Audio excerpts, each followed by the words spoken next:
Matapos masuri si Enjan Accurec na may larynx constriction, nagpapatuloy ang paghahanda para sa operasyon. Habang ang mga tagahanga at mga mahal sa buhay ni Enjan Accurec ay nakakaranas ng pagkabalisa at pag-asa sa panahon ng prosesong ito, ang kanyang pamilya at malapit na grupo ay kumilos din upang suportahan ang sikat na aktor. Ang mga pangyayari pagkatapos ng operasyon ay ilan sa mga isyong sinusubaybayan ng lahat. Narito ang lahat ng mga detalye ng prosesong ito.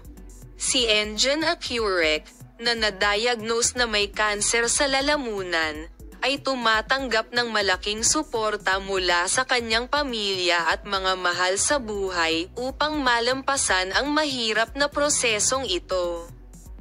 Habang mahigpit na binabantayan ng mga doktor ang kalagayan ng sikat na aktor, may sensinang isinasagawa ang paghahanda para sa operasyon.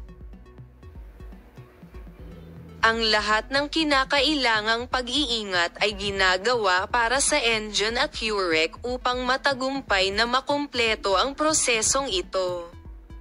Ang doktor na namamahala sa proseso ng paggamot ni Enjan Accurec ay nagbigay ng detalyadong impormasyon tungkol sa pre-operative na paghahanda at kondisyon ng sikat na aktor.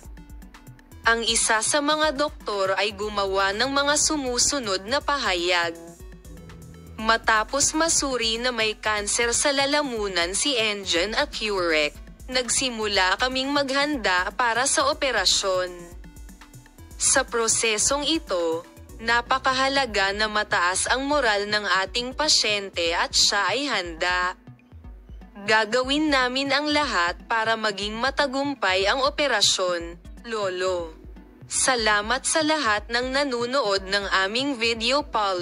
Makita ka sa mga bagong video.